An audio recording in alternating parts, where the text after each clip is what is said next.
هرچه با اونها بجنگید گسترده تر میشه.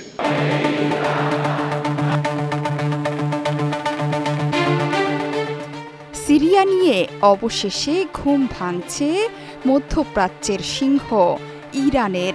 নিজেদের মিত্র বাশার আল আসাদের পতনের পর এক ধরনের নীরবতা পালন করছিল দেশটি।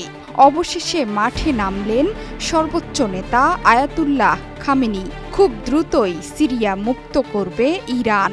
আসাদ সরকারের পতনের পর প্রথমবারের মতো সিরিয়া সংকট নিয়ে হুঙ্কার ছেড়েছেন ইরানের সর্বোচ্চ ধর্মীয় নেতা। সিরিয়া সংকট নিয়ে তেহরানের এক জমায়েতে এই হুঁশিয়ারি উচ্চারণ করেছেন খামেনি। এই অঞ্চল থেকে মার্কিন যুক্তরাষ্ট্রকে ইসলামী প্রতিরোধ আন্দোলন বা এক্সিস অব রেজিস্ট্যান্স উৎখাত করবে বলেও পশ্চিমাদের হুমকি দিয়েছেন খামেনি।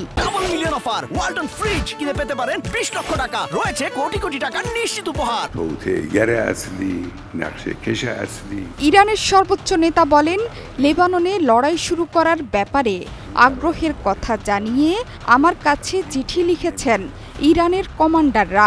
এমনকি সিরিয়ার ঘটনা আমাদের এবং আমাদের কর্মকর্তাদের জন্য শিক্ষা যে শত্রুদের কখনোই অবহেলা করা উচিত নয়। তবে আমাদের গোয়েন্দা কর্মকর্তারা সিরিয়া কর্তৃপক্ষকে 1 মাস আগেই সতর্কতা বার্তা পাঠিয়েছিল, কিন্তু সেই আভাস কানে তোলেনি তারা। আসাদ সরকারের পতনের সময় কেন সাহায্য পাঠাতে পারেনি ইরান সেটিও স্পষ্ট করেছেন খামেনি। তিনি বলেন, যুক্তরাষ্ট্র এবং জিওনিস্ট অঞ্চল সিরিয়ার আকাশ এবং স্থলপথের খুব কাছে হওয়ায় সাহায্য পাঠাতে পারেনি তেহরান। সিরিয়ায় কি ঘটেছে সেটি ইরান জানে বলেও স্পষ্ট ভাষায় বলেছেন খামেনি। এমনকি এর প্রমাণও তেহরানের হাতে আছে। সিরিয়ার ঘটনা যুক্তরাষ্ট্র এবং জিওনিস্ট অঞ্চলের যৌথ পরিকল্পনা। আসাদের পতনের নেপথ্যে মূল কারিগর আমেরিকা এবং ইসরায়েল। তবে খামেনি স্পষ্ট ভাষায় হুঁশিয়ারি উচ্চারণ করে বলেছেন, পুরো অঞ্চলকে মুক্ত করবে ইরান সমর্থিত এক্সিস অব রেজিস্ট্যান্স। তিনি বলেন, আল্লাহর সাহায্যে আমি বলতে পারি এই অঞ্চলে আগের চাইতে আরও তীব্র শক্তিতে প্রতিরোধ গড়ে তুলবে প্রতিরোধ যোদ্ধারা। এই সময়ে যা যুক্তরাষ্ট্র এবং ইসরায়েলের জন্য মৃত্যু। খামেনি বলেন, অজ্ঞ গবেষকরা জানেনই না এক্সিস অফ রেজিস্ট্যান্সের সত্যিকারের অর্থ।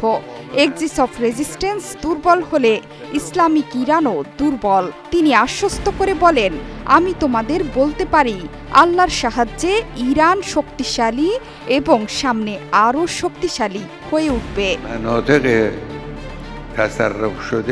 আসাদ সরকারের পতনের পর স্মরণকালের ভয়াবহ বিমান হামলা চালাচ্ছে ইসরায়েল।